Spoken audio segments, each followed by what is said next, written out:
Welcome everyone to the Minnewaska congregation, to the weekend meeting. We're gonna have a discussion today from one of our own, Brother Andy Jackson, with the title, "Does Your Thinking Agree with God's?" Brother Jackson, do you have your attention? If you were someone who drove a car, basically up until the mid to late 90s, I'm pretty sure you know what this is, right? This is a road map. It's a paper map, and here's how we used to do it. If you needed to go somewhere, you just open this little fellow up, and you find your route, and then you get a highlighter, and you just kind of like trace it out, and then you fold it back up, and you get in the car, and you go. And this got you where you were going. Now, you're going to make probably some wrong turns on the way.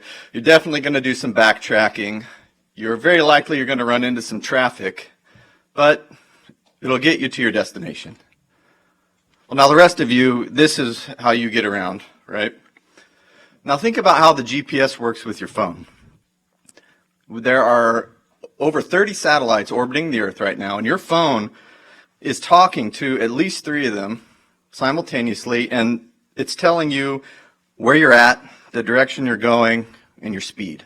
That's what the satellites do. Then you turn on your phone and you open your app like Google Maps or Waze, whatever you use, and that uses the internet to give you detailed maps.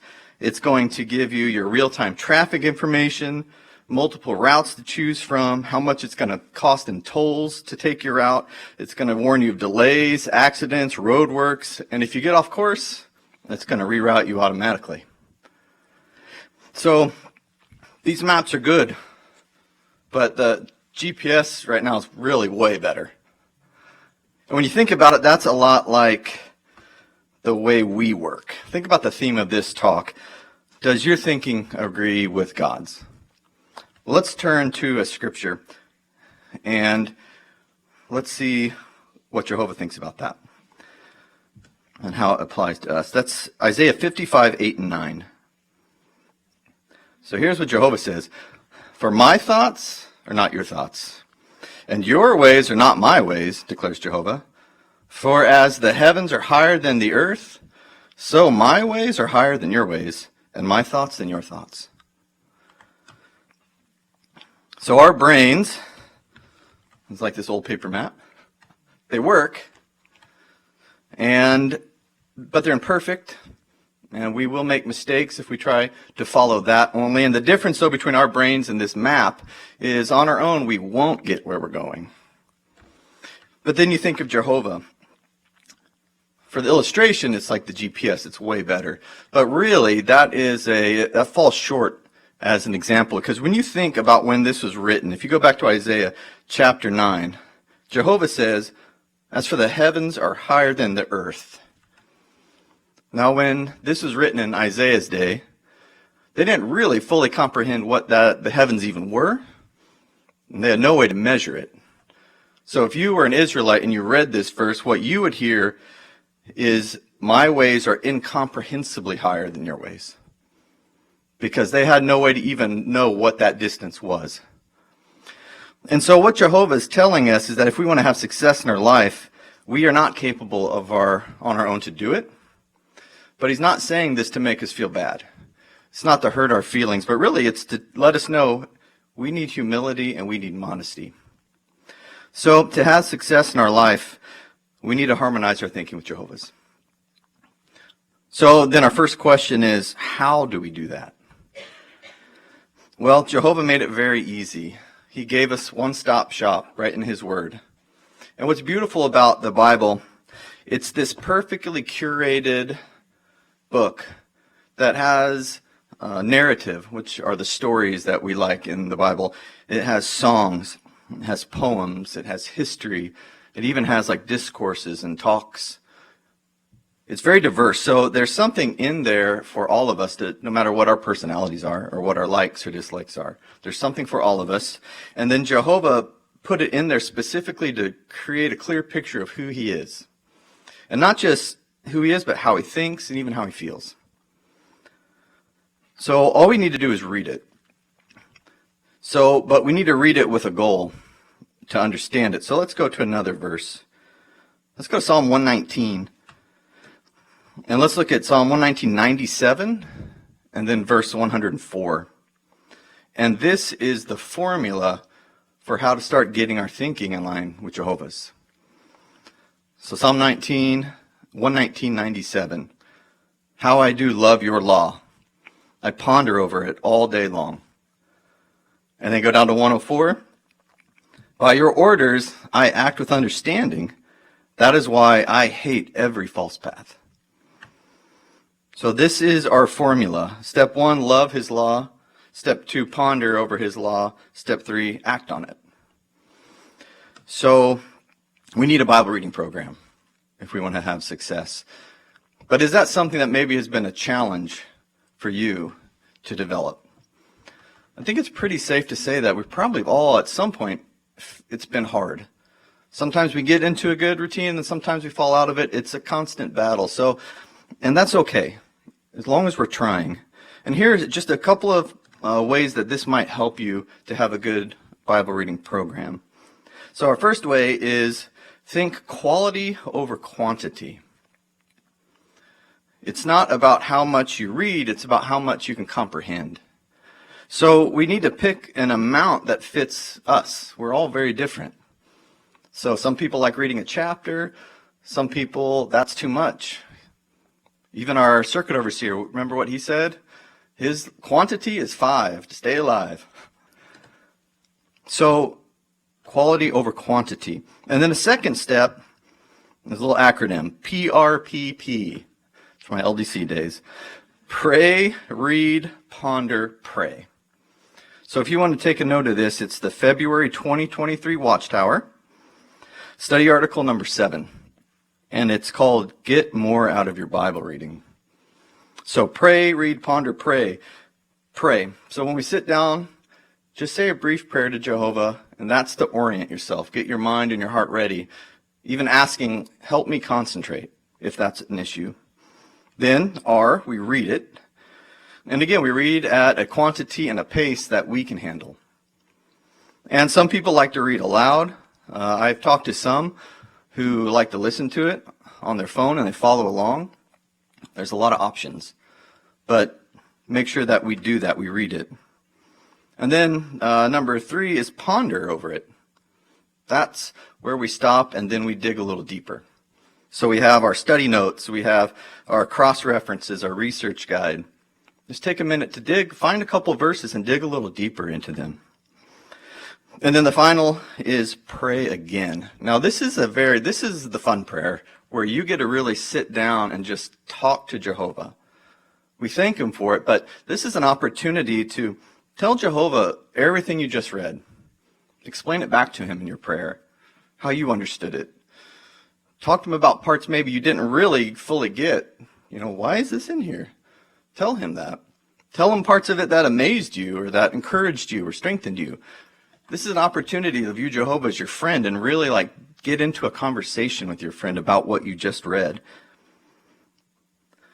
So the whole thing doesn't have to take a long time. You don't have to block out an hour a day. You can do this in 10 to 15 minutes. And that's probably why the circuit overseer said he only reads 5. Because he wants to do that whole step. Pray, read, ponder, pray again. And that will help it get us into our heart. That's following the formula of Psalm 119. That's our love his law, ponder over it, and then we'll start acting. And that's getting our thinking in line with Jehovah's. So let's dig into 3 areas where we can evaluate my thoughts in line with Jehovah's thoughts. So we're going to look at Jehovah's thoughts on people, family, and about work. So let's start. Do we have God's thoughts about people? Why do we need to have that? Well, Carrie and I, we love animals. I think a lot of you know that. We especially love cats. So more than once we've been in a conversation where we're talking and that comes up, oh, hey, yeah, we love cats. And someone has literally said to us, oh, I hate cats. It's like a gut punch. It hurt our feelings, and it's just cats. But it's like, why would you say you hate something that I just told you I loved? What did Jehovah say at Genesis 1:26? He said, let us make man in our image, according to our likeness.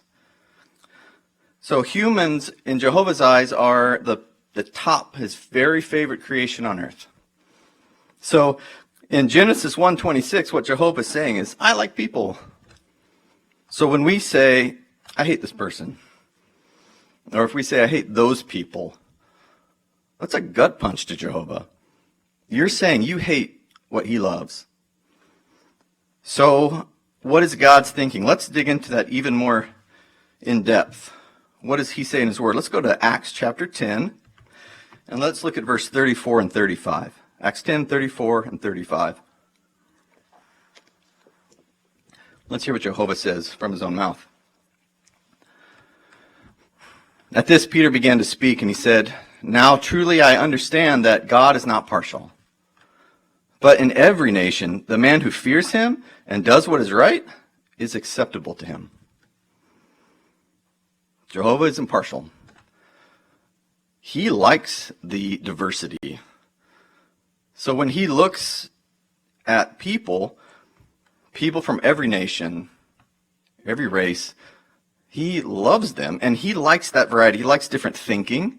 He likes different interests. He likes all of our personalities, even our quirks.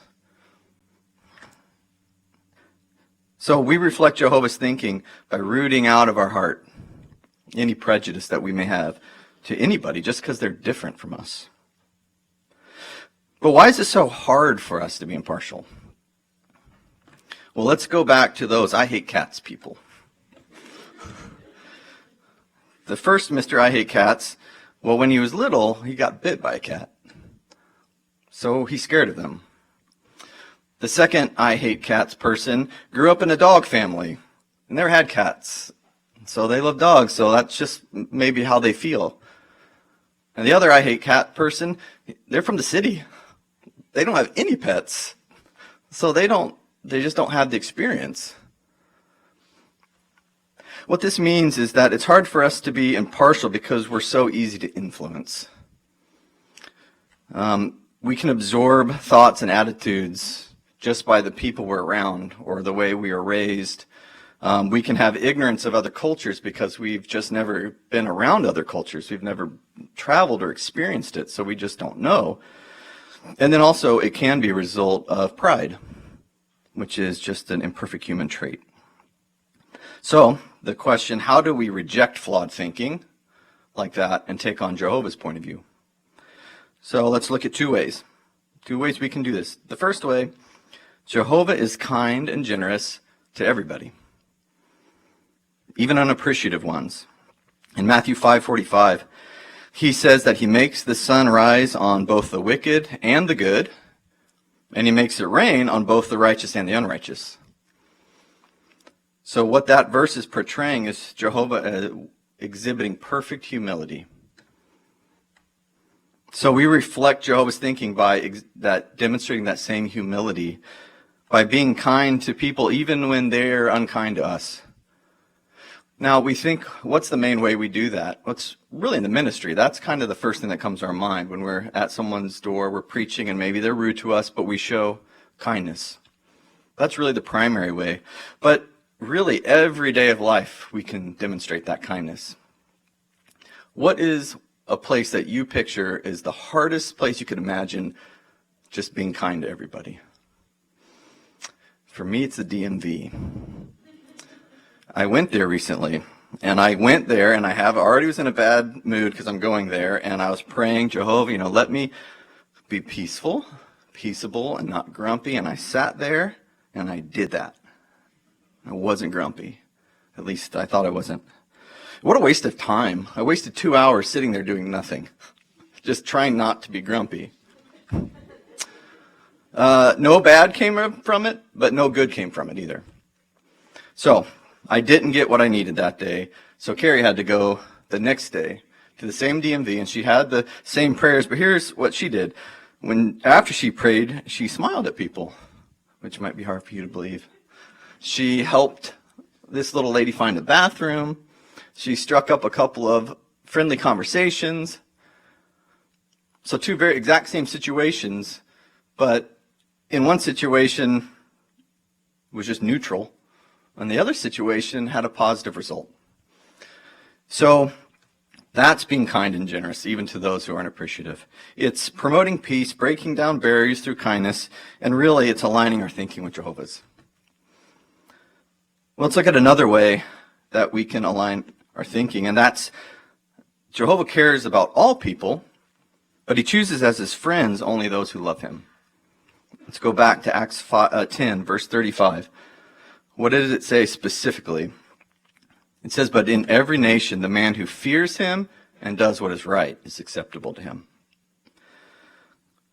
So Jehovah only brings in as his close friends those that are acceptable to him. So although we are kind to everyone like Jehovah, we choose as our friends only those who love him. And so that might maybe hit you like, but isn't that being partial? And the answer is no, it's being protective. So our whole goal is to change our mind over to Jehovah's way of thinking. And we can't do that unless we stop being molded by this system. So if we are bringing in as close friends people who don't love and worship Jehovah, we are being molded by them. And as that molds and shapes us, then we start losing Jehovah's thinking. We lose our humility. Maybe pride starts setting in, and then we completely can lose Jehovah's thinking. So we choose people as friends who love Jehovah. So following those steps will help us adopt Jehovah's view of people. Well, what about Jehovah's thoughts about family? It's an interesting word. Some people hear the word family, and it's very comforting. It makes them happy. There's a lot of people who hear the word family, and it makes them feel trauma. It's a huge spectrum of feelings for that one word. Jehovah is the originator of the family, and the whole intent was for it to be a loving arrangement. So what happened? Well, we know what happened. Imperfection. Our imperfections, we bring a lot of negative into the family arrangement, just that, naturally. But really, think about Satan. He was part of the one perfect family. Everything was perfect, but he left it. He abandoned that family. And then he tried to set up his own family arrangement, which is a dysfunctional and destructive one. And so now we have all these things warring against the family arrangement. But if we turn to Ephesians chapter 5, let's look at Ephesians 5, starting in verse 33. Even with our imperfection in the mix and Satan's opposition, Jehovah has given us a successful family structure we can follow. So Ephesians 5:33, this is first talking about husbands. "Nevertheless, each one of you must love his wife as he does himself. On the other hand, the wife should have deep respect for her husband." And then chapter 6, verse 1, "Children, be obedient to your parents in union with the Lord, for this is righteous." So Jehovah's thinking is that everyone in the family has a role. Husbands, they love and care for the wife. Wives respect their husbands, and children, they're obedient. So we can fulfill this role successfully if we do it by being introspective, humble, and proactive. So let's look at an example of this. Let's talk about husbands and wives. This is the core of the family. This is the foundation of the family, that one relationship. That is what the whole family structure is built on. So the foundation has to be solid, and the foundation has to be of love, kindness, and respect. So this is a great article, Awake 2016, number 6, and the article is Help for the Family, How to Show Respect. So first it's like tells us be introspective. Look at yourself first when you're analyzing your relationship. Here's some questions the article said to ask yourself. Does the way I treat my spouse clearly convey my respect? How often do I criticize compared with how often I give a compliment? What's the tone of my voice when I have an observation or a complaint? Those are heavy questions. And that was just 3 of about 9 questions it had you ask yourself. So be introspective first. 2, be humble and actually answer the questions. And the article went on to tell you, answer the questions in a way that you know your spouse would agree with, because they know how you are. Does your answers line up with how they view you? And then number 3, be proactive. Here's some things that the article said to try. Set a goal to give your husband or your wife at least 1 compliment per day.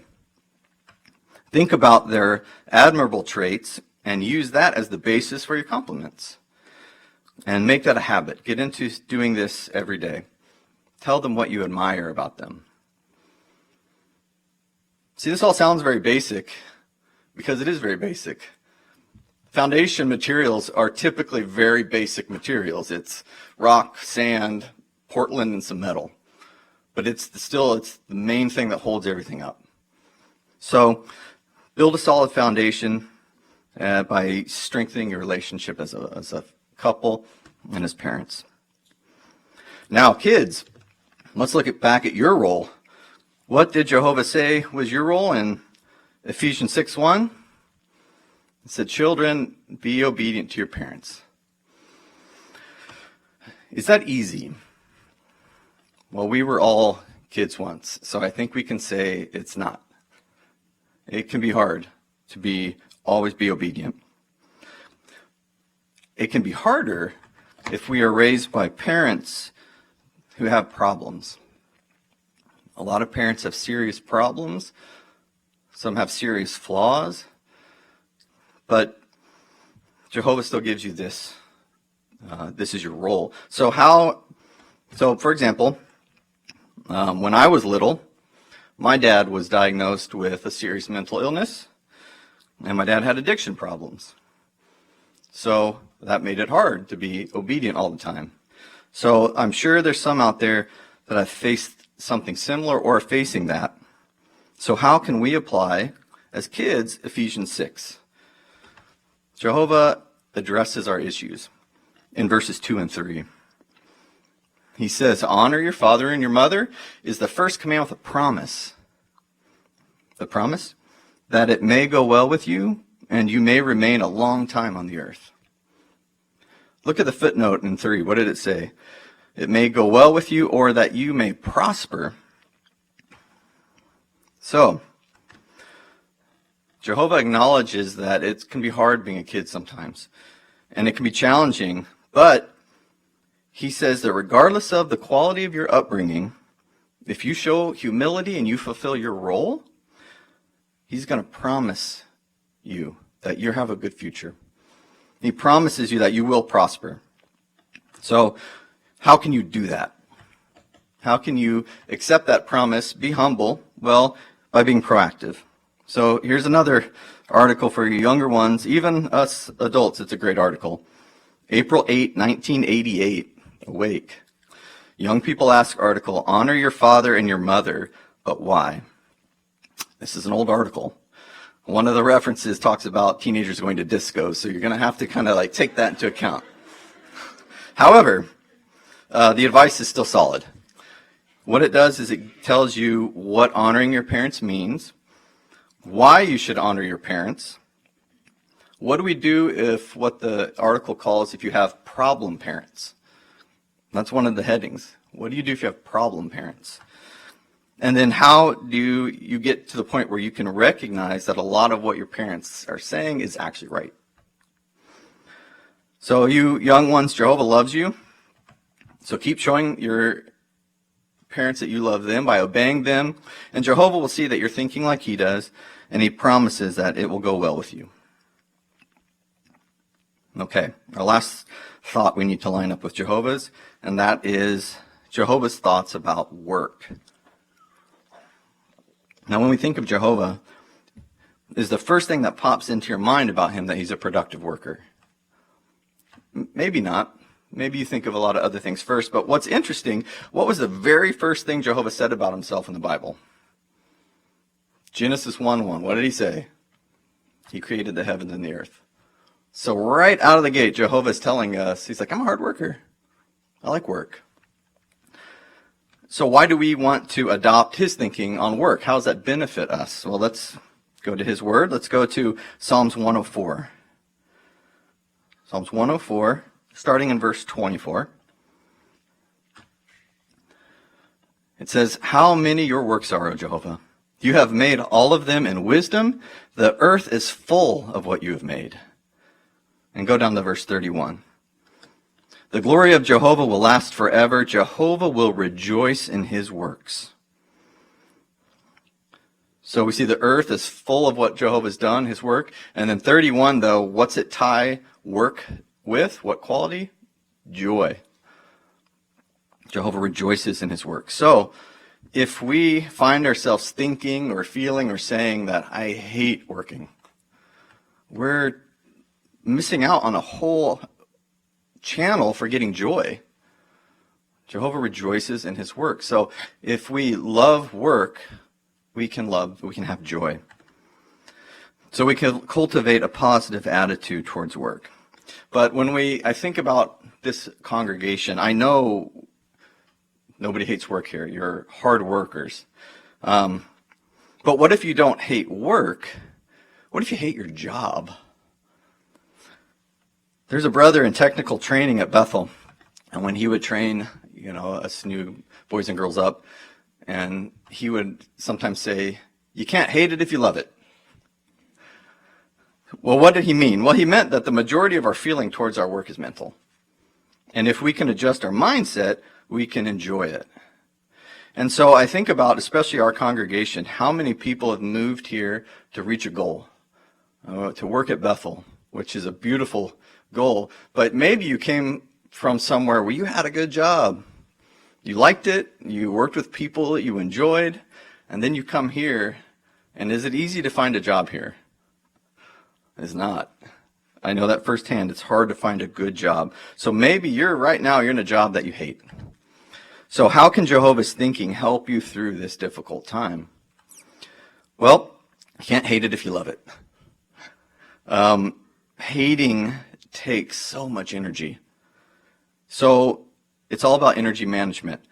Use that energy to look for small aspects of the job you have that you do like.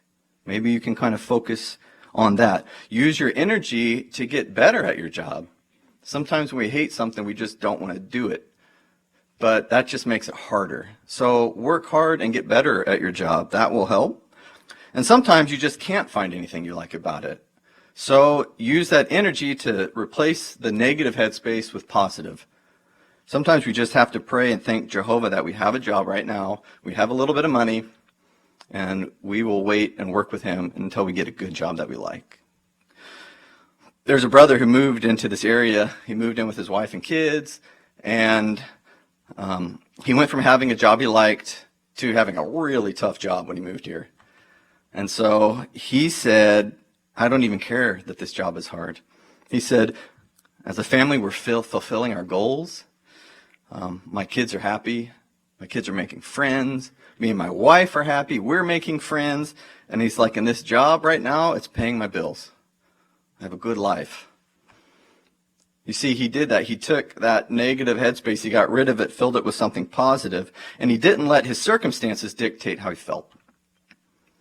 So for all of us here, Jehovah sees what you're doing for him, and he knows that you have his thinking.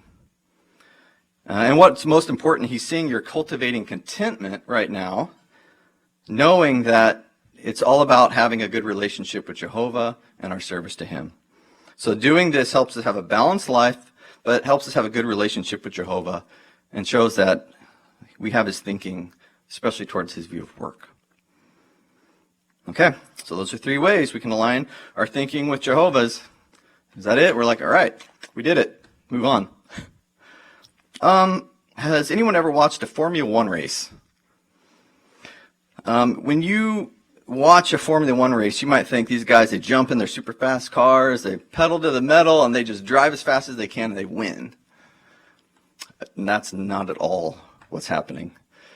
Have you ever seen a Formula One steering wheel? this is a Formula One steering wheel. There's anywhere from 20 to 25 different buttons, knobs, paddles, levers, all controlling something different. And they're driving at 200 miles an hour around this track, and they're constantly adjusting little aspects to their car to adapt to changes in their tires, changes in their car, how much fuel they have, how hot it is outside, the track conditions, weather conditions. Can you imagine trying to do that and drive? Well, that's like our life. That's like our life, steering wheel of our life right now. It's not like we just jump in and start serving Jehovah. Getting our thinking to align with His is a constant process. It's constantly changing. So what we need to do is always remember that we keep our sights on Jehovah. We keep it on His elevated ways of thinking, and we constantly adjust to keep it in line with His. And we do it, in summary, by reading the Bible every day. Remember, quality over quantity, and pray, read, ponder, pray. We imitate Jehovah's view of people by showing love and kindness to all, but sharing close friendship only with those who love Jehovah. We support His elevated view of the family relationship by filling our roles with love, respect, and by showing obedience, even when it can be hard. And then we adopt His thinking regarding work. We view it as a way to find joy. When you think about Jehovah, He's such a good friend to us. I mean, He says, He's up here and we're down here, but He doesn't treat us that way. Even though His thinking is elevated, He guides us. He never leaves us on His own, and He does it with His eye on us as individuals. So, does our thinking agree with Jehovah's? It does. And the more we adopt it, the more we will experience blessings and success in our lives, and the more it will strengthen our determination to imitate Jehovah.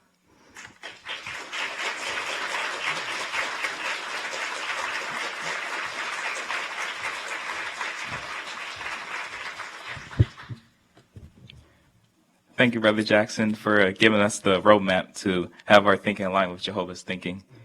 We invite everyone back next week with the title, Stand Still and See the Salvation of Jehovah, from Brother Ralph Uberna from the Riverside Spanish. It's going to be next week at Saturday at 10 a.m.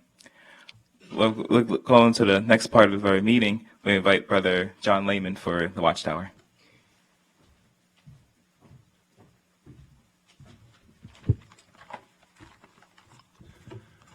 Friends, let's introduce our Watchtower lesson by standing and singing together the song number 133, Worship Jehovah During Youth.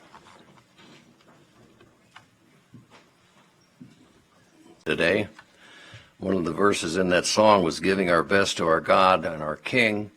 Well, we're going to be talking about that and how we can do it in a specific way. Our article is entitled, Make Wise Decisions Regarding Additional Education. And the theme text is Proverbs chapter 14 and verse 15, which says, the shrewd one ponders each step. Well, one of the steps that we can ponder is, should we gain additional secular education? In today's lesson, we're going to consider Bible principles that will help us make a wise decision in this important matter, whether we're a youth or later in life. So let's begin. Our readers, Brother Hutchings, follow along with the first two paragraphs, please. What type of work would you like to do when you grow up? If you are young, you have likely been asked this question many times. The best career that you could choose is a career in full-time service. However, you will also need to support yourself financially. No doubt you have thought about what secular work you could do in the future. To find employment, some young people, usually under parental guidance, choose to get additional education after completing the required schooling where they live. Maybe you have wondered if you should get additional education. If so, what type? This article will discuss Bible principles that can help you think wisely about your education. Wise thinking leads to wise decisions. Although this article is primarily addressed to young people, It can help any Christian who is considering additional education. The principles can also help parents guide their children. Our first question, A, what decisions do young people face? Sister Marte.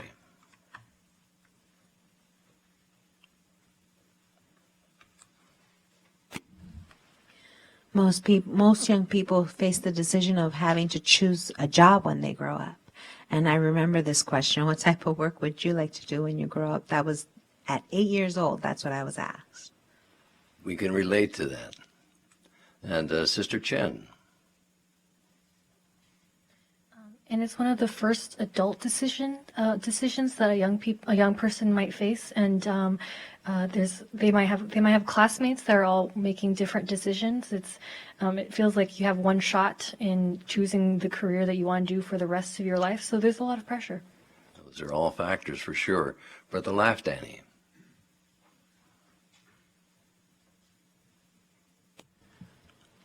I found it intriguing that the article used career as a term for full-time service, thinking more about a professional career. But then I did a little research in this. It's not AI, it's simply the dictionary. Career, long-term journey where you build skills, gain experience, and grow in a chosen field. That's a great definition of full-time service. And it's not AI. Let's go on to the B question, and there's also a footnote that you may want to comment on. Here's our question. What is meant by the term additional education? Brother Wolf. Well, it can mean any education or schooling or training that is beyond the basics that you are required to go to. So it could be a trade school, an evening technical school, or short courses, or even a university. Now we'll be taking a look at all of those things. So with that groundwork laid, let's look at our first subheading. Should you obtain additional education is the question. In some places, a person can earn an adequate living without further education. In other places, additional education may help someone find employment that pays better or has better hours. For a Christian, this could allow him to spend more time in the preaching work or in other theocratic activities.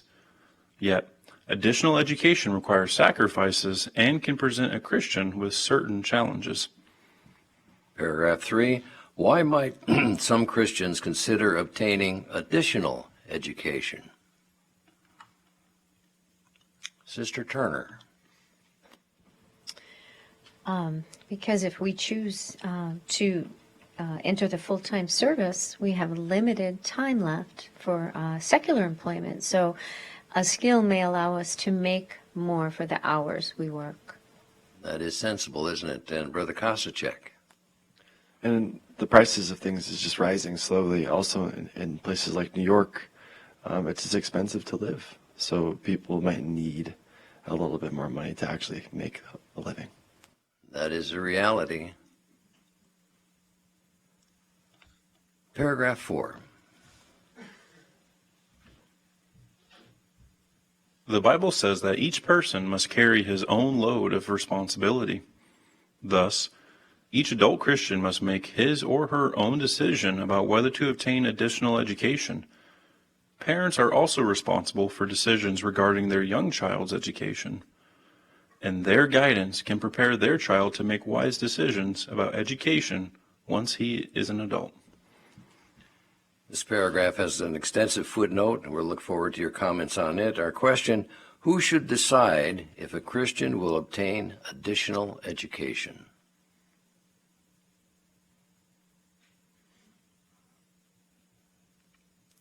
Brother Leetsaw.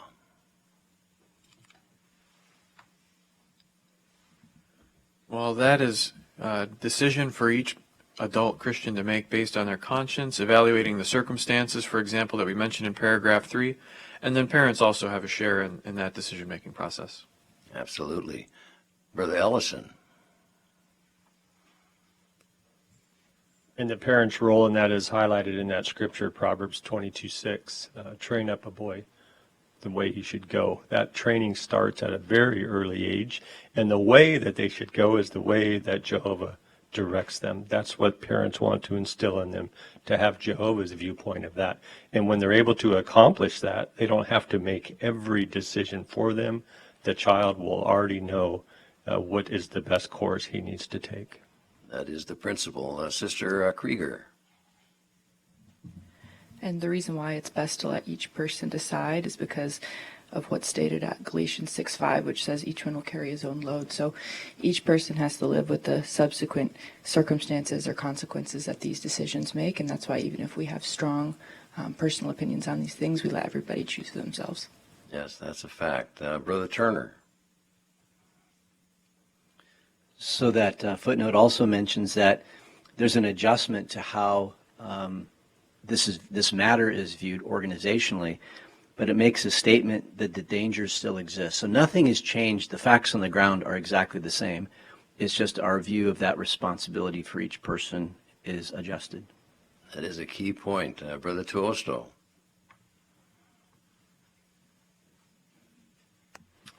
And the footnote at the end makes this point. No Christian, including elders, should judge a fellow Christian's personal decision on this matter. Thank you for highlighting that. And Sister Beam. And in the study note, for each one will carry his own load, that load could refer to a military term where a man would carry his own pack. And so you can imagine him going up a mountain with this pack on. There would be benefits to having certain items, but there's definitely a cost as well, so you have to weigh it carefully. That's a great illustration. Sister Bean. I appreciated how the slave worded this paragraph, because when I was newer in the truth, there was a family in my hall with two boys, 14 and 17, and this family highly valued higher education, and there was so much pressure from both sets of grandparents and the parents for these boys to enroll in higher education, but they didn't want to. The 17-year-old fought it and became a pioneer, ended up at Bethel, and has an incredible life, SKE, missionary. So that just illustrates how this pressure that the sister, that Leanne spoke about earlier, but also how the slave speaks of the parent is responsible for young child's decisions, but when they're an adult, they can make their own. Yes, and that has worked out for so many. Sister Hawkins.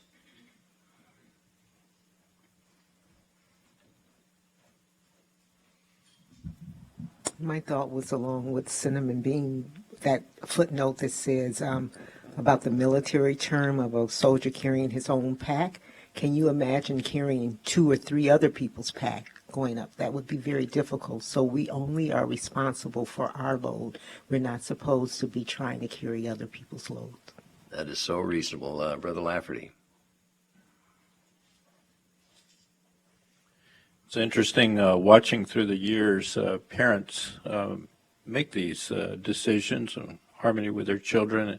I think what's fascinating is that many times, say in a family they have many children, each one may be handled differently because of the Bible principles have to work with that person's personalities, their abilities, and so forth. So the Bible has a tremendous wisdom in it that parents can use along with their children. There is room for variety, isn't there? Let's move on. Paragraph 5. Young people often need to make a decision about whether they will pursue additional education before they finish their required schooling. Of course, it is wise for a young person to discuss this topic with his parents well before he has to decide. This will give them time to work together, researching different options. They may be able to choose subjects at school that will prepare him for his future education or employment. Do they have to make a decision before the young person finishes his required schooling? Not necessarily. Some young ones have chosen to finish school, find work, and start pioneering while they determine whether to obtain additional education. Even later in life, a person may consider such a decision. This paragraph, we have the cover picture on our watchtower, so let's put that on the monitor, and we'll enjoy your comments on it. Here's our question. When should a person begin thinking about additional education and why? Sister Walker.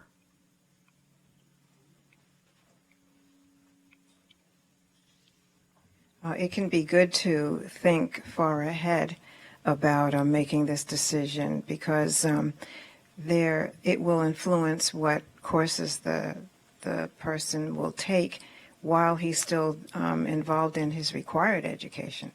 So this is one way that it can be looked at as something that can be done early, discussing it with the parents, what courses, if they have choices of courses, while they're still doing their required education. That would be so wise. Let's go to Zoom and Sister Lopez. So it might not be at the exact moment when you do make the decision, then this could be at any age or any point in someone's life. But the paragraph mentioned Proverbs 21:5 that the plans of the hasty surely head for poverty. So no matter at what point in life you are making this decision, you want to be able to have time to think about it and have time to discuss it with your parents, perhaps if you're young. If you make a decision hasty or too quick, it'll have long-lasting consequences. And thank you for commenting on the scripture. Let's spend a moment on the illustration. What do you see in this teaching illustration? Sister Hanson. Not only is the young girl very interested in what she's talking about, but I was very impressed by the parents. They were just sitting there very relaxed. They're looking at the daughter. They're listening to everything she says respectfully. They're not coming down on her in any way, but they're just thoroughly listening to her, and they want to really support her and help her guide her through this little rough water she's going through. Beautiful scene, isn't it? Please, Brother Weinreich.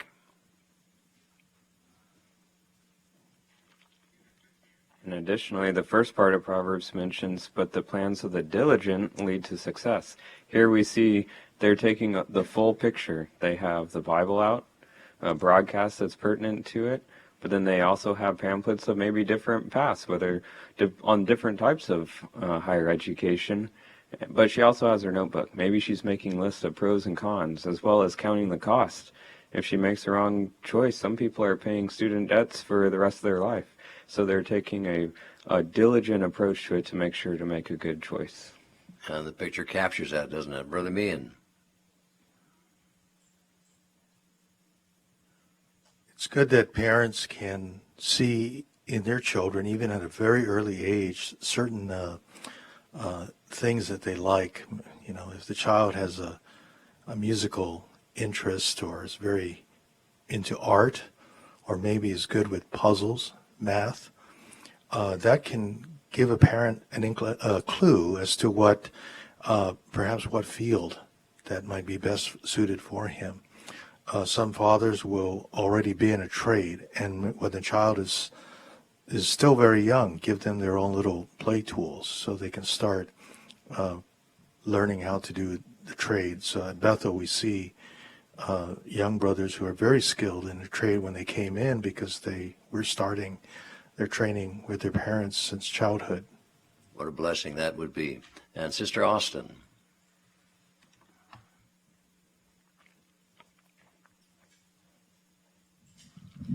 And although in the world it's kind of expected that you go directly from high school to your chosen, higher education opportunity before entering the workforce, that's not necessarily what you have to do. Like the end of the paragraph talks about some have decided after graduating high school to start pioneering, to find an entry-level job, and that may give them a better indication of what they like doing for work, what they absolutely do not like doing for work. And sometimes even an employer sees the potential in that young person, their good work ethic, and may even help them to pursue the education that would help them proceed in that career. That's a practical approach. Sister Murphy. To go along with the sister's comment, sometimes the most stressful part of it is the pressure that we put on ourselves to have it all figured out by a certain age. I know for me, I have three siblings kind of approaching this age where they're starting to try to figure out what they want to do for the rest of their life. So it's definitely a very stressful thing, but sometimes taking that pressure off and alleviating it can mean, taking a gap year, taking some time to really, look over your options, what you have available to you, or even like the sister said, pioneering for a year to see, whether you enjoy it. This is something that can definitely help you understand where to go. That is so true. We'll take one more comment. Brother Wolf, please. Growing up, my father was a butcher, worked in a meat market, but he didn't force it on us as he had 5 boys. He didn't say, well, you all need to learn it. You need to follow my footsteps. He offered to train us, but he allowed us also to pick whether we were going to stay in a public school or go to a trade school. I ended up going to a trade school, and I ended up learning a trade that I used at Bethel for over 9 years.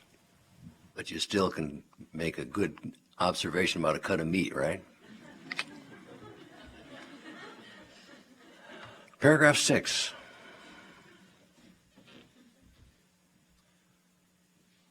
What can help you to make a wise decision regarding additional education? Be sure to pray about the matter. Furthermore, consider taking the following steps. First, honestly analyze your motives. Second, carefully analyze the education that you are considering. Let us discuss these steps one at a time. There are some scriptures in this paragraph to answer this question. What can help someone to make a wise decision regarding additional education? Sister Albright. James 1:5 encourages us to pray for wisdom, since Jehovah gives generously and he wants to help us to get his thinking on the matter to make this wise decision. Great. And Sister Krieger. This talks about in Psalms 26:2, and it says to examine me, O Jehovah, refine my innermost thoughts. So this talks about really understanding our motives. So sometimes we don't even always tell other people our motives, and sometimes we don't really even understand it. Maybe we have to really deeply meditate on what we think we're going to get out of something. Why, is it for status symbol? Is it to further the ministry? So to sit down and maybe examine those quiet thoughts. Yes, exactly. Sister Kostachek. Scripture there in Proverbs 14:15 says, the shrewd one ponders each step. So that definitely applies in this situation to really analyze our education, because sometimes the path we think is the best when we take that time, and then most importantly, we put Jehovah in that circle, our decisions can completely turn and change and go a different direction. So it's super important that Jehovah is part of the circle. Yes, and that is our theme text, isn't it? And Brother Lathany.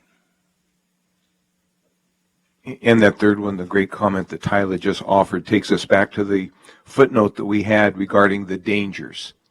This is that step where we get to analyze the dangers of the specific educational course or the format of the training to be sure that it would not endanger our spiritual well-being.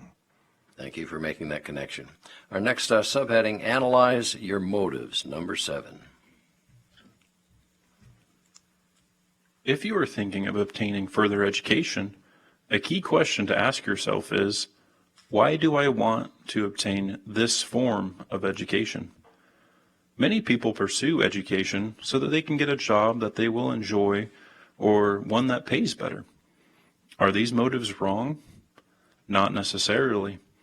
However, the Bible warns us of the dangers of materialism and of seeking security in this system of things. If your motive is to obtain wealth or prestige, not only might you be left feeling empty, but you could also drift away from Jehovah. Again, there are some key scriptures that help answer this question. What care should Christians take when considering additional education? Sister Campbell.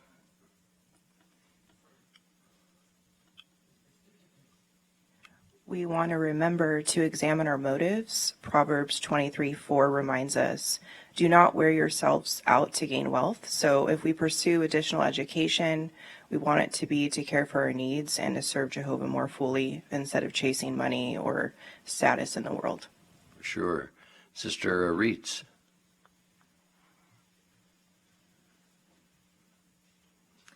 And in Ramapo on the construction site, there's lots of temporary buildings, like the site dining room.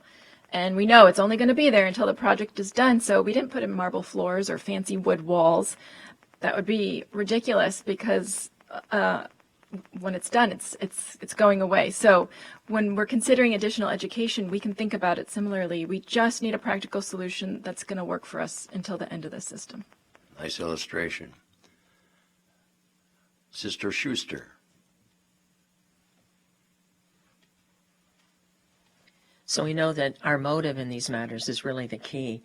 And that last sentence in the paragraph says that if our goal or our motive is to become wealthier or to make a name for ourselves in this world, we may come away feeling empty. And then the part that I really appreciated was that you could also drift away from Jehovah. So any decision that we make, what is good for us personally should also factor in the thought, will we remain close to Jehovah? That is a real danger. Brother Turner. I really appreciate, too, that this is this article is training young people to think in terms of principles. It's not making rules. Parents, it's also good. So the steps that they're going through to determine their education actually will apply buying a house, renting a car, marriage. It applies to everything, is thinking in terms of principles. So it's really, this in itself is a good education. Principles rule, don't they? And Sister Halden. Yeah, and there's some nice Bible principles in this paragraph. 1 Timothy 6:8-10. Verse 10 reminds us of the danger if money or security is our focus. It says here, the love of money is the root of all sorts of injurious things, and by reaching out for this love, some have been led astray from the faith. But I like verse 8 too, where it says, having food and clothing, we will be content with these things. So if contentment is also our goal, and making sure that Jehovah's our security. Yes, that is the balance, isn't it? Brother Richards.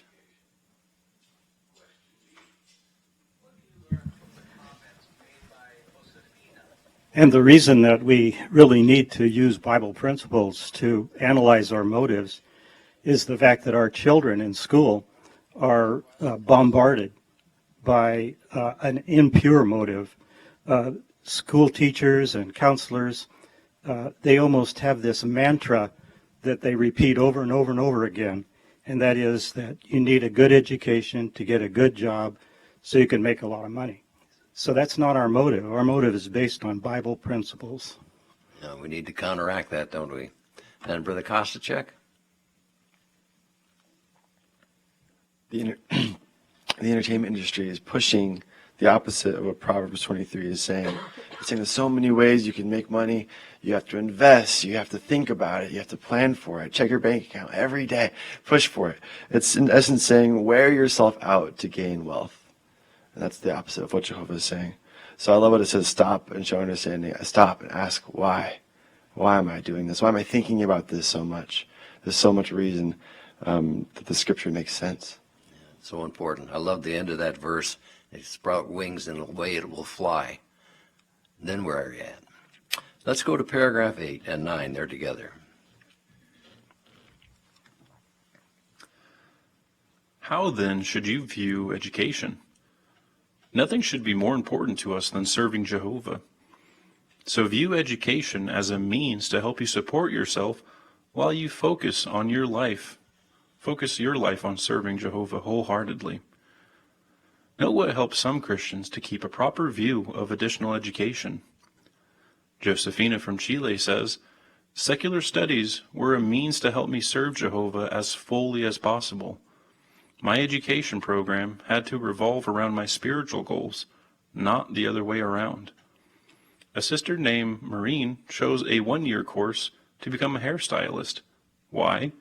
She says, my goal was to serve where the need was greater, so I looked for a course that would help me to reach that goal. After finishing the course, I used what I had learned to work as a hairstylist and save money for the move. And once I moved to where the need was greater, my education helped me to find work. Iris, who contemplated a longer course in the dental field, says, additional education may have some advantages, but it will never give you true success and satisfaction. The formula is simple. If Jehovah is the center of your life, satisfaction and success are guaranteed. Yes, when our friendship with Jehovah is the most important thing in our life, we will make decisions that result in lasting happiness. Our A question has a read scripture. Who'd like to share Matthew 6:33? Please, Sister Udding. Keep on then, seeking first the kingdom and his righteousness, and all these other things will be added to you. Familiar verse. Our question, how should Christians view education? Sister Tuosto.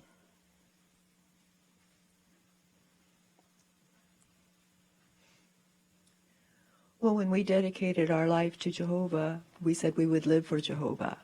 We would give him our best. So really our education should help us to accomplish that. It should allow us to support ourselves, but to be able to have enough energy and time to focus all our attention on serving Jehovah. That is the formula. Sister Hawkins. Someone explained it to me a while ago that our career goal should be serving Jehovah. So serving Jehovah full-time is our career, and everything else is just to support that. It's beautiful. Sister Lehman. Paul's advice in Philippians 3:8. The writer of Philippians was Paul, and he was taught at the feet of a law educator named Gamaliel. So he had a very high education. But in Philippians, he made the comment that all of this was like refuse compared to the excelling value of the knowledge of Christ. So that's a proper balance of education today. It's the right viewpoint. Brother Garcia. This morning we listened to a talk by Brother Rump entitled Jehovah Blesses His Servants in Unexpected Ways. So when we do, as Fiona mentioned, put Jehovah first, do the other things that support our full-time activity, Jehovah's going to bless that. He's going to surprise us in ways that we never thought of. Very good. Let's prove that. In our B question, what do you learn from the comments made by Josefina, Maureen, and Irie? Sister Gustafson. I like the last sentiment. The world's formula for happiness is squarely at odds with Jehovah's. They say to serve yourself, but with Jehovah, he says to serve him first, and giving to others brings happiness. And over time, we can discover that if you change the center of gravity for your life, everything will either fall together or fall apart. So keep Jehovah at the center, and everything will work. That's worth remembering. Brother Rodriguez. And that's how it was for Josephina. I just appreciate it's basically spot on. Her focus is right there, that her studies is to serve Jehovah and not the other way around. And it's such a simple thought, but it's exactly the principle that we're taught, that's brought out in Matthew 6:33. So she's a fine example. Yeah, best example, isn't it? And Brother Rodriguez. Let's keep it in the family.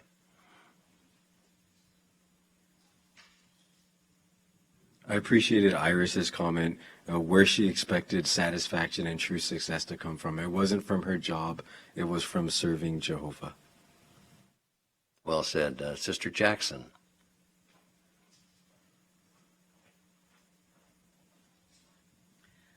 I liked Josephine talking about her education program revolving around spiritual goals, and I had gotten some good advice when I was going to school. I felt like you're kind of killing yourself and studying all the time, and you might not think it's revolving around education, and then you have a shift. But that when you get your diploma from your school, your employer, the purpose is employment. They don't see your grade card. You just need to graduate. And so once I shifted that thinking of like, okay, I can put spiritual things first, then study later. I don't have to get an A on the test. I just have to graduate. You can still like kind of balance that schooling doesn't have to be the top elite thing in your priority list. And so you look at your spiritual education as your education program, and then you can just fit in school around that. That's good reasoning. Sister Pittman.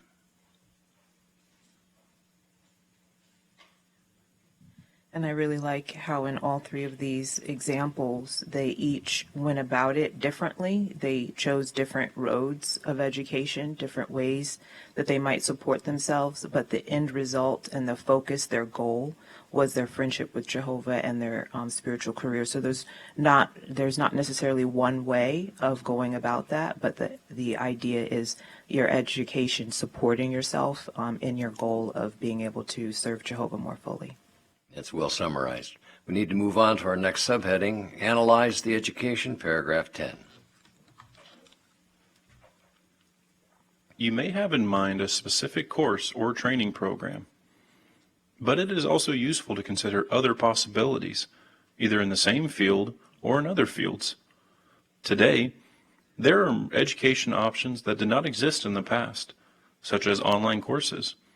And do not forget to consider whether you could support yourself without further education. For example, Johanna from Finland did not get any additional education. She says, "After I finished school, I started working part-time and pioneering. I've had a variety of jobs, and I've seen how Jehovah always keeps his promises to provide what we need. Remember that all decisions regarding additional education, whether to obtain it and what type to obtain, involve advantages and disadvantages. So ask yourself, are the advantages worth the disadvantages? Let us consider some factors that will help you answer that question." We have another read scripture. Who'd like to share Deuteronomy 32:29? Sister Schuster. If only they were wise, they would ponder over this. They would think about their outcome. So let's analyze that. How can the principle found at Deuteronomy 32:29 be applied when deciding on additional education?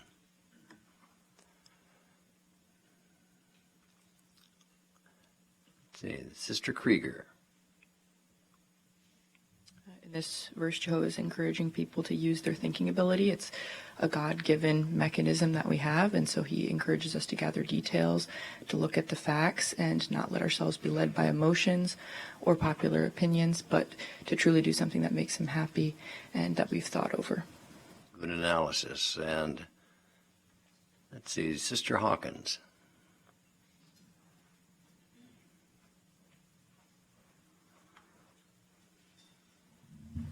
The paragraph says that additional education involves advantages and disadvantages. So I was thinking about our brother that's in the legal department at Bethel. For some reason, his name's not coming to me right at the moment, but he went to school while he was at Bethel to become an attorney. He had just a natural aptitude for learning and to get that degree in law. And he's using that degree in law to further Jehovah's interest, kingdom interest. However, he said while he was in school, it did affect him. And he didn't realize it until later that his humility had been affected, because that environment is fostering you to be the best and to do the best and to reach out for the best. And he said his wife told him, "You've changed." So sometimes this education can affect us in our spiritual growth of being the type of person Jehovah wants us to be. So that's something to consider. That might have been Brother Brumley. Let's go to Zoom and Sister Winslow. This paragraph is also very valuable and interesting, thrown right into the works here, presenting the idea in an article dealing with additional further education beyond the required, in that a brother or sister, a young brother or sister entering this world's activities may decide on not to have additional education. And that is to be worked out just as pensively, just as seriously also. But it is not a wrong decision. It's worked fine for thousands upon thousands of pioneers. That's a great clarification. Let's go back to Zoom and Sister St. Hill. So in line with what Sister Winslow said, 1 Corinthians 10:23 brings out the point that just because we have the freedom to do something does not mean that we should do it. We must have to think carefully of the outcome of how the decision affects ourselves as well as our brothers and sisters. So we always want our decisions to bring honor to Jehovah. That is the point. Paragraph 11.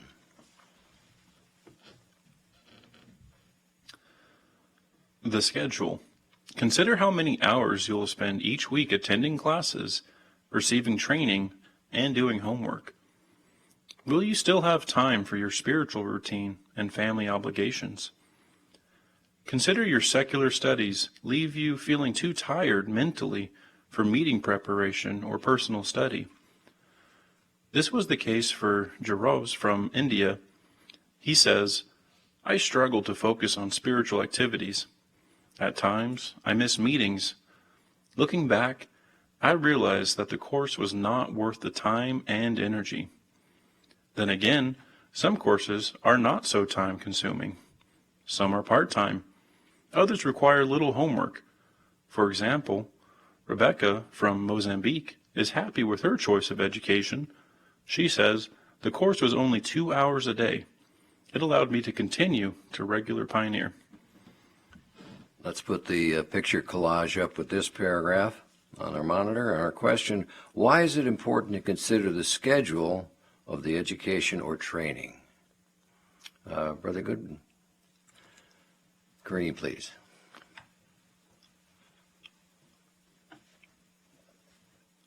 Here in the picture, we'll see a young brother has his Bible out in his notepad, and he's thinking about all the responsibilities that he has. He has duties at the congregation, preaching work, secular work, and higher education.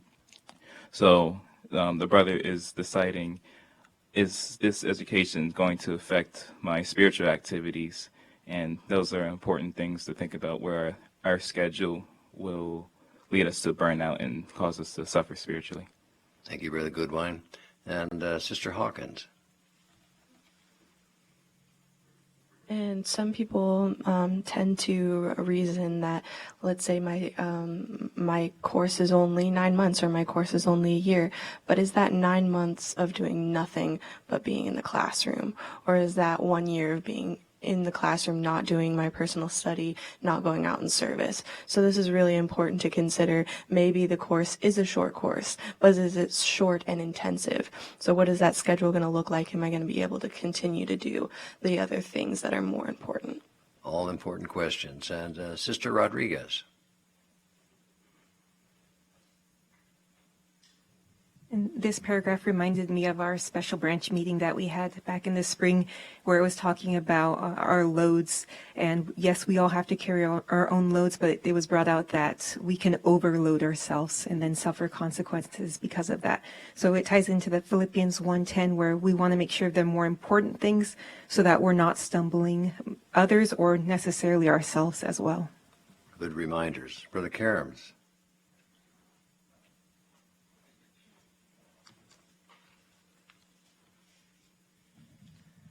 And to go along with Sister Hawkins' comment too, it calls upon us to be honest with ourselves, to know what sort of person we are. Just because it may work for another person's situation doesn't necessarily mean that it'll work for ourselves. It draws us back to the principle we find in Luke 14, that those who build a tower need to sit down and calculate the cost. And that also calls upon us to be honest in our self-reflection. Yes, introspective. Sister Rodriguez.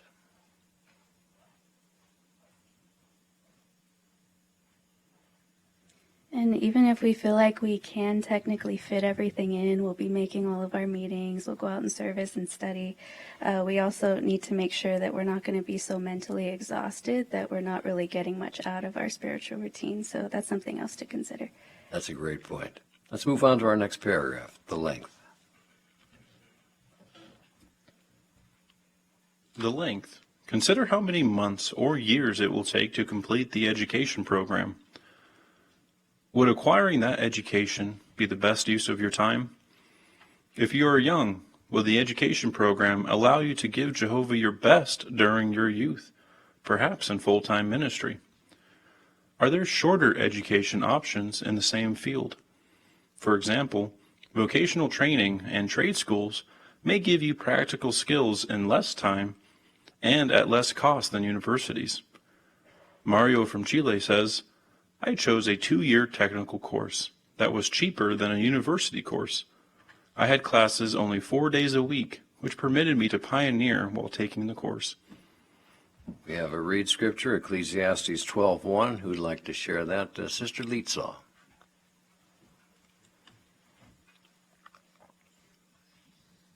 Remember then your grand Creator in the days of your youth, before the days of distress come and the years arrive when you will say, I have no pleasure in them. Thank you. Our question, how can a person make the best use of his time with respect to education? Brother Schuster.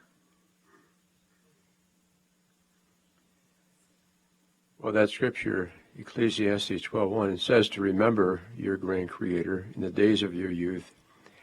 And Ephesians also says to keep strict watch on the use of your time.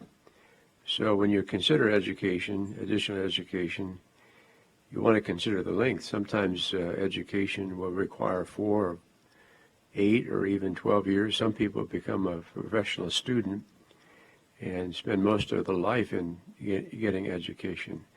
So to use our time wisely and to serve Jehovah as the focus, you need to consider the amount of time in what education will require. Yes, that is the bottom line. Sister Lafdani. There's a very memorable illustration on broadcast with 2 young boys and Brother Saranko that could be applied perfectly here. There's a jar, a pile of sand, and a pile of rocks, and all need to fit into the jar. As the young boys found out, they all will if you put the weightier, more important things in first, like here it's the rocks, and then add the play sand, as Home Depot calls it. Thank you for reminding us of that. We do need to move on. Let's go on to 13. The location. You may find an education program that is close to home, but what if you find a program in another city? Or what if the education program requires you to live on campus? Beware that moving away from your family poses a serious spiritual danger, especially if you will room with people who do not share your faith. Matthias from Mozambique completed an inexpensive 1-year course, yet he regrets his decision. Why? He says, I had to spend the entire time at a boarding school. I was tempted daily to do wrong things. I recommended taking a course that will not separate you from your family. A sister from Russia says, I avoided dangers and temptations by living at home with my parents instead of on campus or in a dormitory. You may even be able to find an online course. 13. How could a person be affected by where he lives while obtaining additional education? Sister Albright. There's a warning here that moving away for additional education poses a serious spiritual danger. So instead of reasoning that it won't happen to me, Proverbs 22:3 encourages us to be shrewd by seeing the danger and concealing ourselves instead of suffering the consequences. So important. Brother Reitz.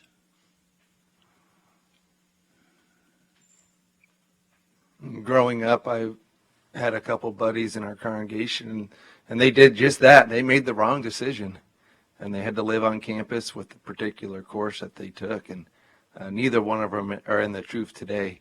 So how terrible that would be to make such a decision that we will regret for the rest of our life. That would be sad indeed, wouldn't it? Sister Vashelia.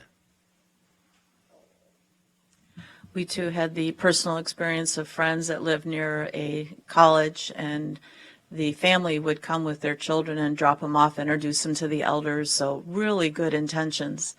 And the elders in that congregation stated that most of these children went home in a spiritual body bag. So this is something that we have to take very seriously if we're considering moving out and moving away from our family to go to school. Yeah, that paints a painful picture. Sister Richards. In the sister quoted here from Russia, she said she avoided all those dangers and temptations by staying at home with her parents. And so it mentioned twice, too, that maybe you can look for an online course. So then you could be in the safe confines of your family. What a good example. Let's go to paragraph 14. The financial cost. Some courses are inexpensive or may be funded by the government. In such cases, getting additional education may be an affordable way to gain knowledge and skills that will help you to obtain employment. But in other cases, additional education is expensive. There may also be indirect cost, such as private schooling or tutoring to help you to qualify for enrollment. Some courses leave students with many years of debt. Adelson from Mozambique regrets his choice in education. He says, "My family sacrificed food and other basic needs to pay for my 4-year course." As you analyze a course or training program, ask yourself, how much will it cost? Can my family or I afford it? Is there a less expensive option? If I get into debt, how long will it take to pay it off? Will my future employment pay enough to sustain me and pay off the loan? We have our last read scripture. Who'd like to share Luke 14:28? Sister Holman. For example, who of you wanting to build a tower does not first sit down and calculate the expense to see if he has enough to complete it? Well, let's look at that principle. How can the principle found in Luke 14:28 help you when considering additional education? Sister Gustafson. Well, we just saw in the scripture that helped us to appreciate that we need to calculate the expense before we start the project. So a good question to ask would be, if I get into debt over additional education, how long will it take to pay it off? And just doing a quick search, in the U.S. alone, there's over $1.7 trillion of outstanding federal student debt. And over 3 million of those borrowers are 62 years and older. And that debt will probably outlast their own lives. So it's really something serious to consider. The facts bear it out, don't they? Sister Boulay.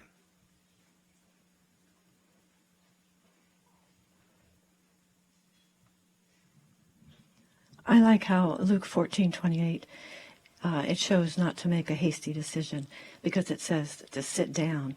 First sit down and calculate the expense. So that means to take your time. It's a very serious decision as to whether or not to get additional education and how you go about doing it. That is so direct, isn't it? Brother Lafferty.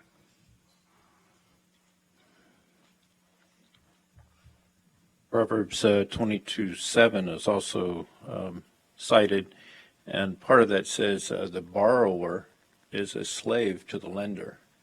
And we've seen that in real life, where you have a young person, or maybe even not so young, in the 30s, 40s, and they would like to be doing more in Jehovah's service, but they're settled with these debts. Same way with, sometimes we have Bible studies with individuals that would like to be coming to meetings and all, but they need that second job or whatever because they're so strapped with debt, student debt. It's a trap, isn't it? We'll take one more comment. Let's go to Zoom and Brother Colebrook.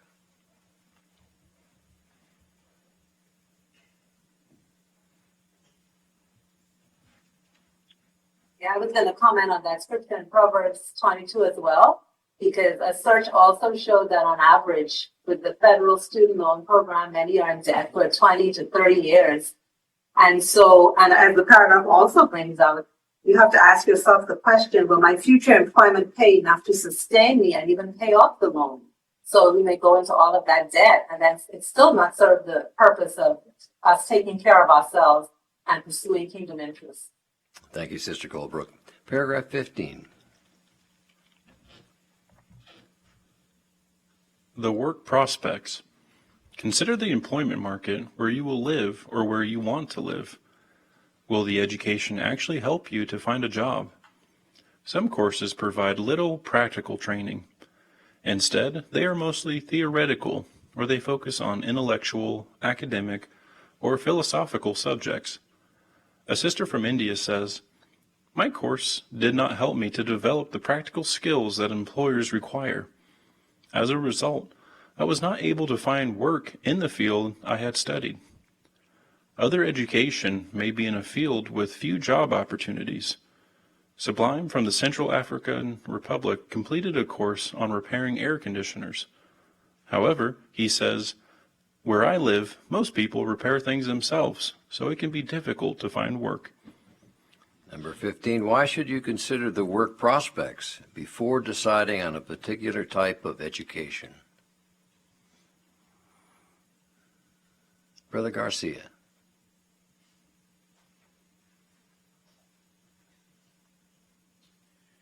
I appreciate it where it mentions some degrees in college really are theoretical or academic. It just reminds me of a friend in high school. He got a 4-year degree at college in chemistry, and he couldn't find a job, so he ended up working in his dad's truck driving business. So you got to make sure there's work out there. It is truthful, isn't it? Please, Sister Beam. And, with Sublime's air conditioner course, that definitely doesn't seem like a theoretical or philosophical subject. You probably took that thinking that was a practical choice, but we have to remember to do that area of our research about our area, where we want to live. Will we be able to find our job with this specific thing? That is so practical. Paragraph 16. Contemplate also the type of work you are likely to find. Will you enjoy it? What will the work environment be like? Is it an industry known for being unsafe, competitive, or stressful? How much money does that type of work typically pay? Will it be enough to support yourself? Will you need ongoing education to keep the job? Most important, will it allow you to put kingdom interests first? Of course, when work is scarce, we cannot afford to be too choosy. But the choice you make regarding education can affect your employment opportunities in the future. Tabitha from India chose a 6-month sewing course she says, "I reasoned that working as a tailor would help me to pioneer. It is a job that would always be in demand, give me a flexible schedule, and not require a large investment. The course helped Tabitha find work to support her pioneering." 16, why is it worthwhile to consider the type of work that the education may lead to?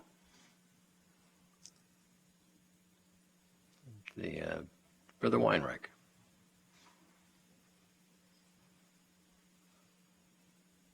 Because it's not just the work for the now and the present. You have to think about the future too. Tabitha thought about work that would always be in demand. Jobs that were pushed when I was in high school are now almost obsolete by AI. So thinking about jobs that would be able to support you not only now in the future or anywhere you may be assigned in full-time service. Yes, indeed. And Brother Leonard. I like the thought in our talk today also. Will you enjoy your work? Jehovah enjoys work. He loves work. When we were at Bethel, we worked in the eyeglass department, and we loved working for Bethel and doing that. It was an inside job. But we told Jehovah we'd like to work outside when we're out of Bethel. So we took up construction, not just because we enjoyed it. We knew it would be a trade our son would enjoy too. So that's got to be in the consideration also. Many have experienced the same thing. Please, Sister Stout.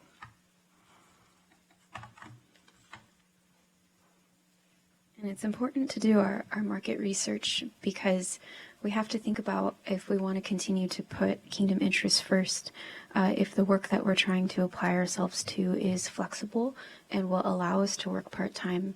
Because if it's a career that is going to put us in a really stressful and competitive environment, we're always going to feel pressured to work more than maybe what we had originally intended to. Beautiful. And Sister Marte.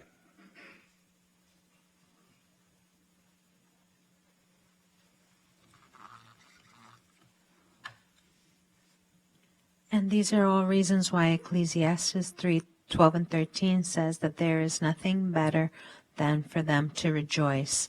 And then it says for them to find enjoyment for all his hard work. It is the gift of God. So if we find a work that actually helps us feel better about ourselves and better about our service for Jehovah, then this is a gift from God. It's a win-win, isn't it?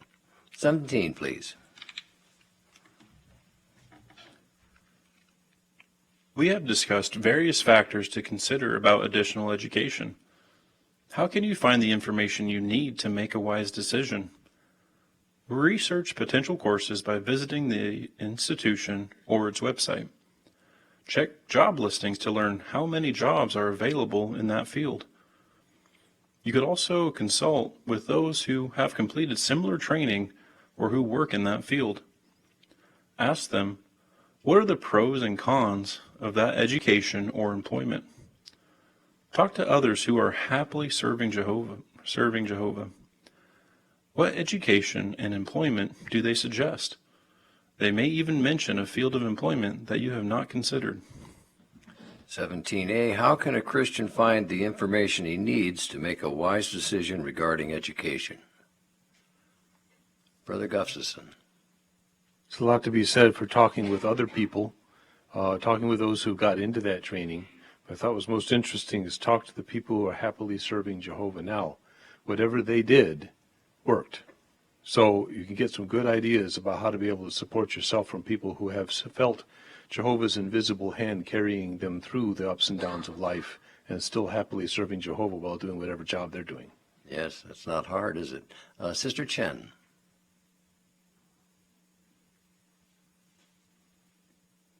And we can also use the internet. There have been so many studies about maybe a specific career, a specific occupation.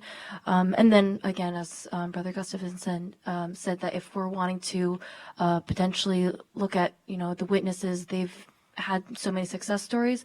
So to also ask them for those type of answers as well. We have the resources, don't we?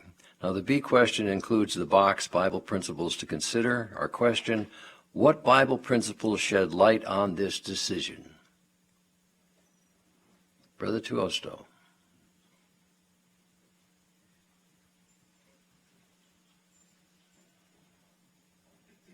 There are 7 principles in this box, and each of these principles was considered in detail in our study. So by considering these principles, a wise decision can be made regarding additional education. Yeah, our whole study is there in one box. Brother Rodriguez. I appreciated the principle of Matthew 6:33 when examining our motives. If we have the goal set that our education will allow us to put first the kingdom, or whether or not we pursue education, this goal is going to help us to make the best decision when we keep it in mind. That is the lesson. Please, our visiting sister. And as we talked about Luke 14:28, it's just such a practical application of calculating the expenses to see if we have enough to complete it. We would never knowingly want to put ourselves into student debt. That could prevent us from pursuing our spiritual goals, like starting to pioneer, or even prevent us from putting in our SKE or Bethel applications. Yes, thank you. We'll get some more of these principles in our final questions, but let's move on to paragraph 18. As we have seen, additional education has advantages and disadvantages. So prayerfully consider your options. Remember, further education may provide a measure of material stability, but the only way to be truly happy is to have a close friendship with Jehovah. Jehovah will always care for his people, regardless of their secular education. Now, what if you have decided to get additional education? What can help you to remain close to Jehovah during your studies? This will be discussed in the next article. Thank you for reading today, Brother Hutchings. We enjoyed your clear and measured reading. Our question on 18, what should we remember? Sister Gustafson.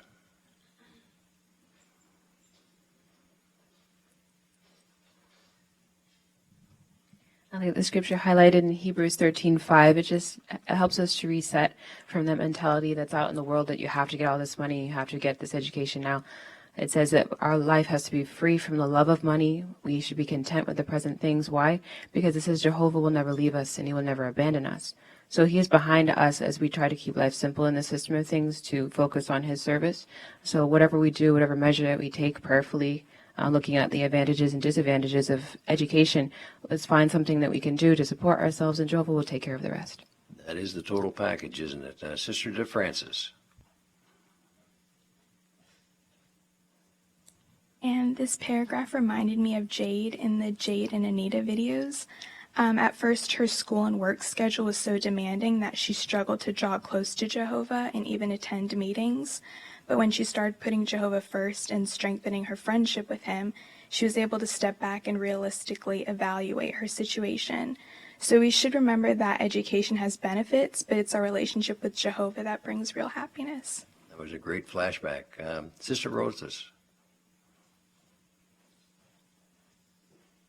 So always remember, further education may provide a measure of material stability, temporary, but the only way to be truly happy is to have a close relationship with Jehovah forever. May we never forget that. Our review questions now. Number 1, how does Galatians 6:5 apply to decisions regarding additional education? Sister Turner.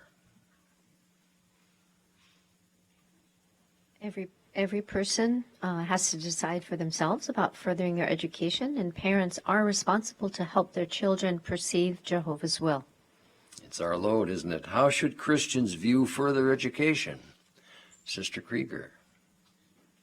Christians should view further education as a way to support themselves while they focus on serving Jehovah wholeheartedly.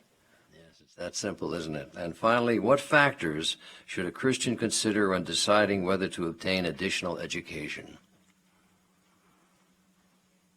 Brother Gooseby. Whether it's a university or an apprenticeship, a trade school, a technical school, a vocational training, a short course, continuing education, the schedule, the length, the location, the financial costs, and the work prospects need to be considered. That's it. So we have much to meditate on based on this article today. And I'm sure whether we're young or old, we'll apply the great principles that we reviewed. Next week, how to stay close to Jehovah if we decide for additional education. Thank you for your great comments today. That brings our meeting to a close. We'll ask Brother Jackson to say our closing prayer. But our closing song is a good one, The Meditation of My Heart. Help us to put all these things together so when we apply it, we'll be blessed by Jehovah. So let's stand and sing our closing song, 45, The Meditation of My Heart. Welcome to our Watchtower study for July 20th to 26th, 2026. This week's article, Make Wise Decisions Regarding Additional Education Requirements, will help us think carefully and spiritually about choices that can affect our future, our time, and our relationship with Jehovah. The article does not make the decision for us. Instead, it helps each one apply the principle at Galatians 6:5, that each person must carry his own load of responsibility. We will consider how to examine our motives, how to analyze the type of education we are considering, and how factors such as schedule, cost, location, and future work can affect our ability to keep kingdom interests first.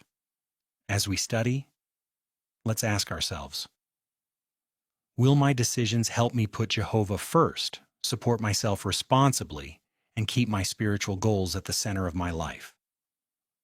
After all, education may be useful, but true happiness and lasting success come from a close friendship with Jehovah.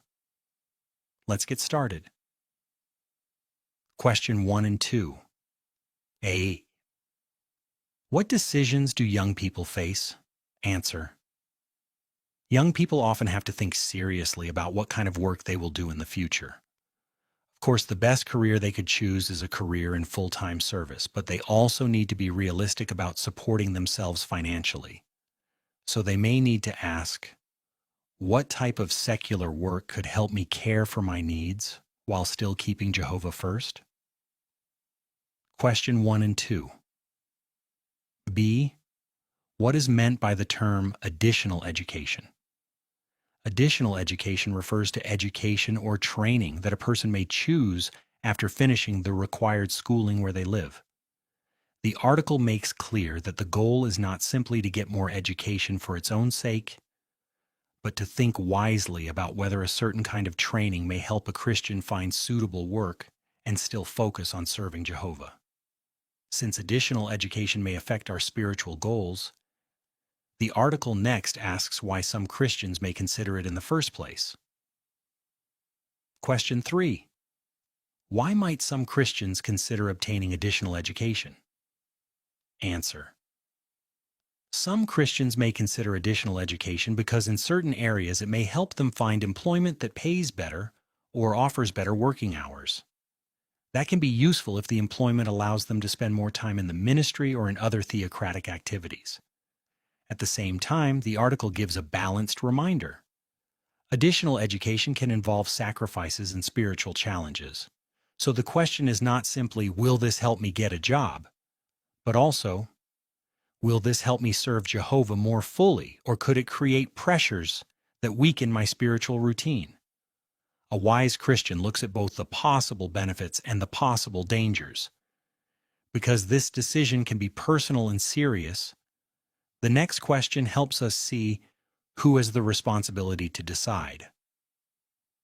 Question 4. Who should decide if a Christian will obtain additional education? Answer. Each adult Christian must make his or her own decision about whether to obtain additional education.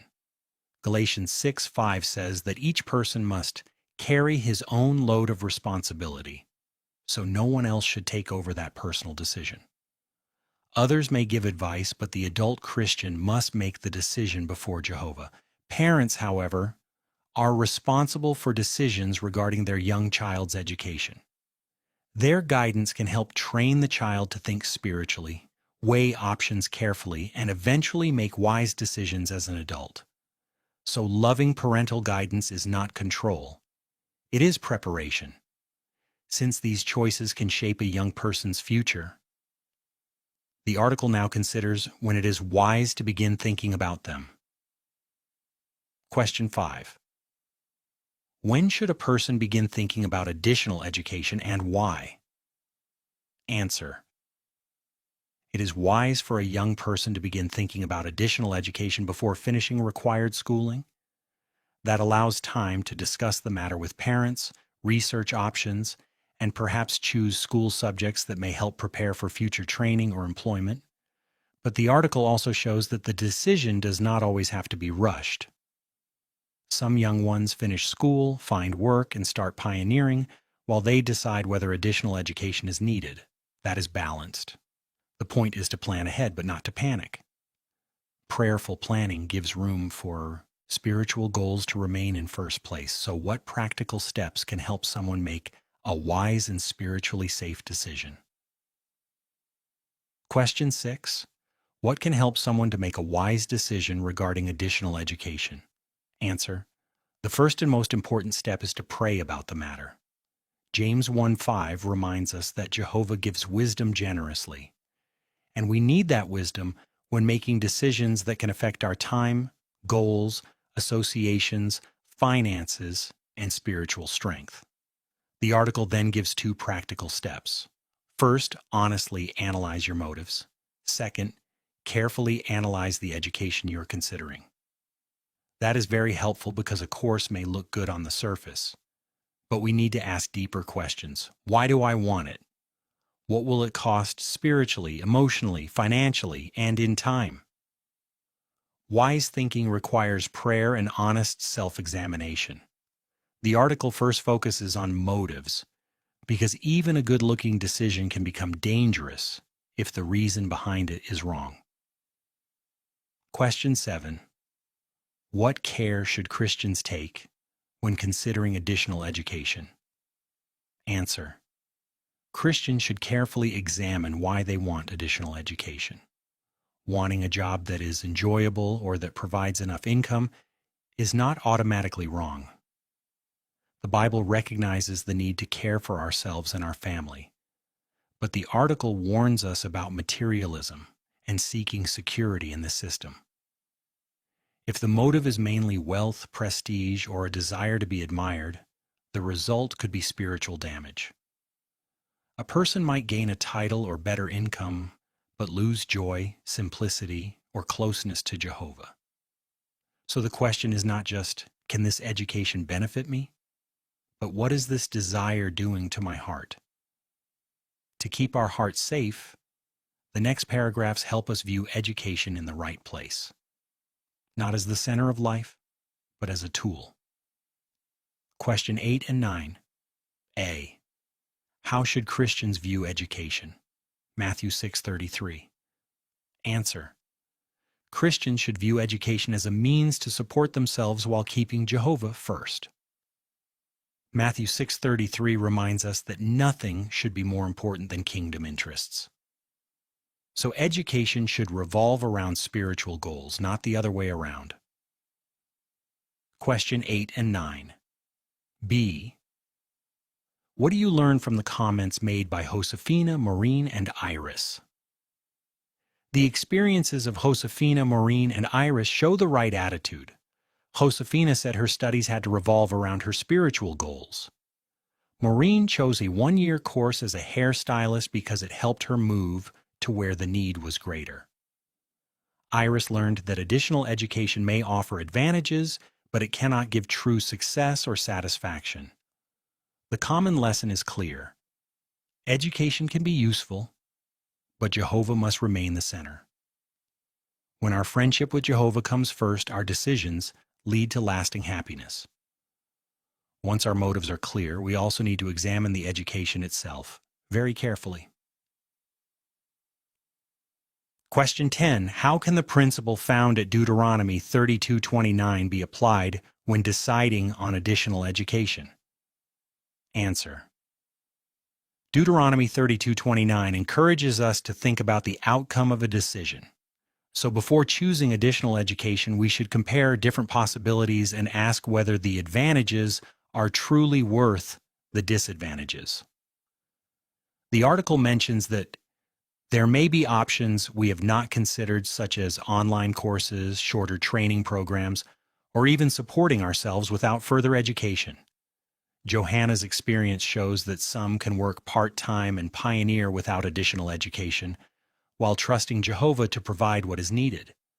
So insight means not locking ourselves into one option too quickly. We step back, compare, and think about the long-term effect on our service to Jehovah.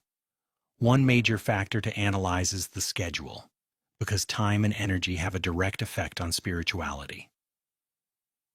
Question 11. Why is it important to consider the schedule of the education or training? Answer. The schedule matters because additional education can take many hours each week: classes, training, homework, and preparation. A Christian needs to ask, will I still have time and energy for my spiritual routine, family responsibilities, meetings, ministry, and personal study? The article gives two contrasting examples. Jaraz found that his course drained him mentally and caused him to struggle spiritually, even missing meetings at times. But Rebecca chose a course that was only 2 hours a day and allowed her to continue regular pioneering. The picture on page 8 reinforces the point. A young brother is shown balancing Bible reading, education, and work, reminding us that education should not crowd out the most important responsibilities. Besides the weekly schedule, the length of the course also matters because our youth and our time are precious to Jehovah. Question 12. How can a person make the best use of his time with respect to education? Answer. A person can make the best use of time by considering how many months or years the education will take and whether there are shorter, more practical options. Ecclesiastes 12:1 encourages young ones to remember their Creator in their youth. So a long education program should be weighed carefully if it delays full participation in spiritual goals. The article notes that vocational training or trade schools may provide useful skills in less time and at lower cost than universities. Mario's example shows this well. He chose a 2-year technical course that was cheaper and had classes only 4 days a week, allowing him to pioneer while studying. So the wise question is this the best use of my time, or is there a simpler path that will help me serve Jehovah more fully? Another serious factor is location, because where we live while studying can greatly affect our spiritual protection. Question 13. How could a person be affected by where he lives while obtaining additional education? Answer. Location can have a strong spiritual effect. A course may seem attractive, but if it requires moving away from family or living on campus with people who do not share our faith, it may create serious dangers. Proverbs 22:3 and 1 Corinthians 15:33 remind us to foresee danger and avoid harmful associations.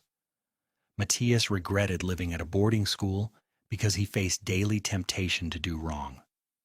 By contrast, a sister from Russia avoided dangers by living at home rather than in a dormitory. This teaches that spiritual safety should matter more than convenience or reputation.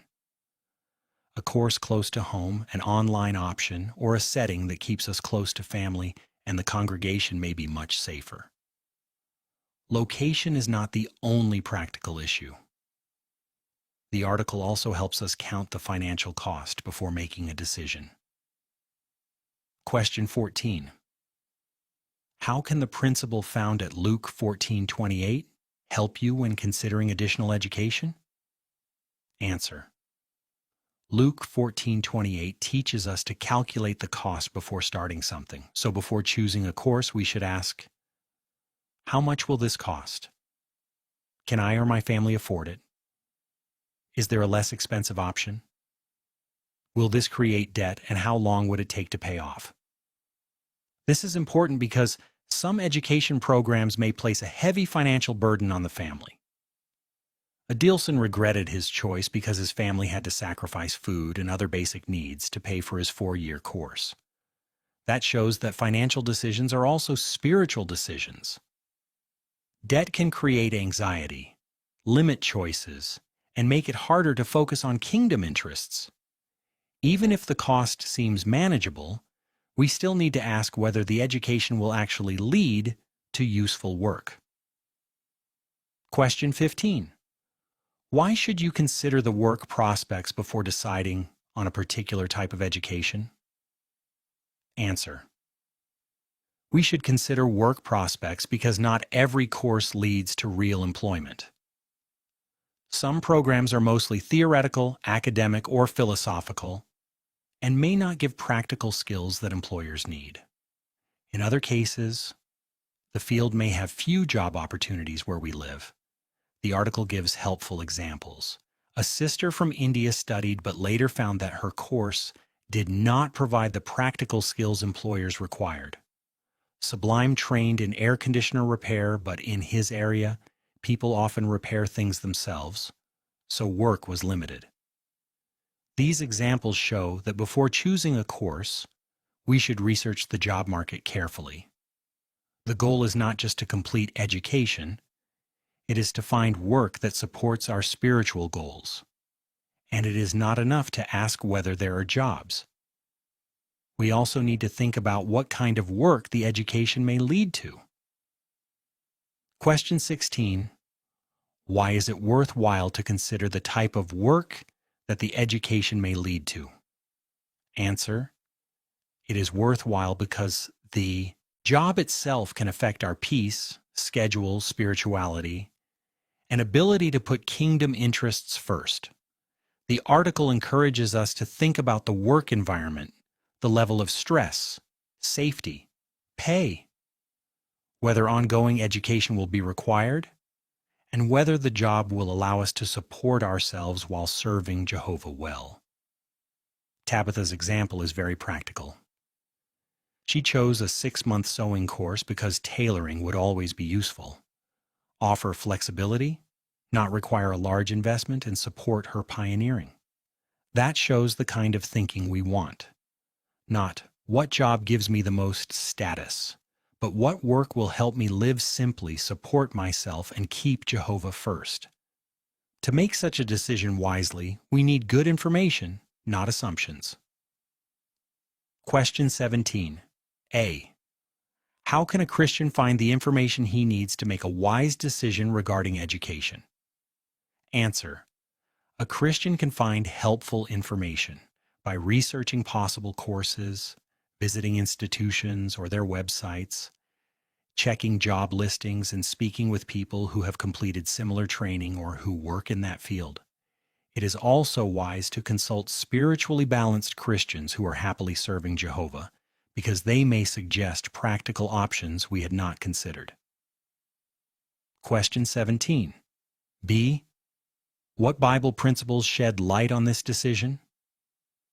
The box, Bible Principles to Consider, gives excellent questions.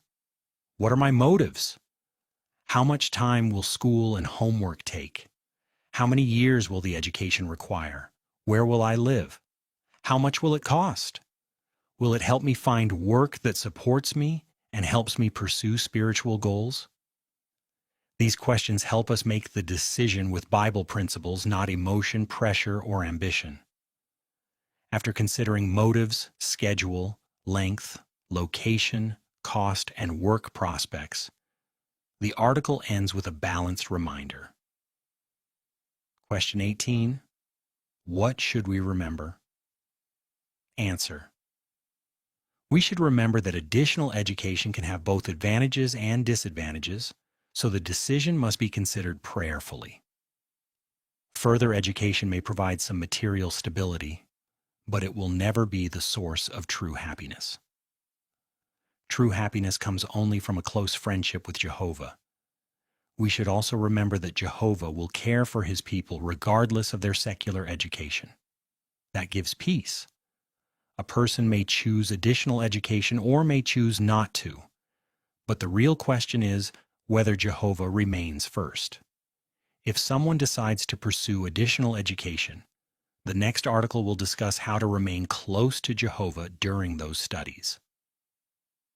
Now let's move on to the next review question. Question 1. How does Galatians 6:5 apply to decisions regarding additional education? Answer. Galatians 6:5 says that each person must carry his own load of responsibility. So when it comes to additional education, each adult Christian must make his or her own personal decision before Jehovah.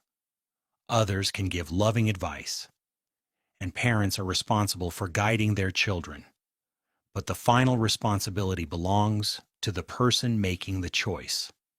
This means we should not make the decision simply because others pressure us, because our friends are doing it, or because the world says it is the only path to success. We need to pray, think carefully, and choose a course that helps us keep Jehovah first. Question 2. How should Christians view further education? Answer. Christians should view further education as a means, not as the main goal in life. Education may help a person support himself financially, but nothing should become more important than serving Jehovah. The article says that education should help us support ourselves while we focus our life on serving Jehovah wholeheartedly. So the balanced view is this. Education can be useful, but it cannot give true success or lasting satisfaction by itself. Jehovah must remain the center of our life. As one sister expressed, if Jehovah is the center, satisfaction and success are guaranteed. Question 3. What factors should a Christian consider when deciding whether to obtain additional education? Answer. A Christian should first analyze his motives. Is he seeking education to support himself and serve Jehovah more fully? Or is he being drawn by wealth, prestige, or security in the system? The article warns that wrong motives can leave a person feeling empty and could even cause him to drift away from Jehovah. He should also analyze the education itself.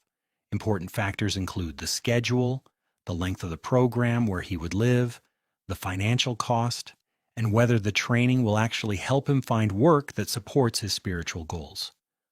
The article's review box summarizes these questions clearly: motives, time, years required, location, cost, and whether the education will help him find suitable work while pursuing spiritual goals.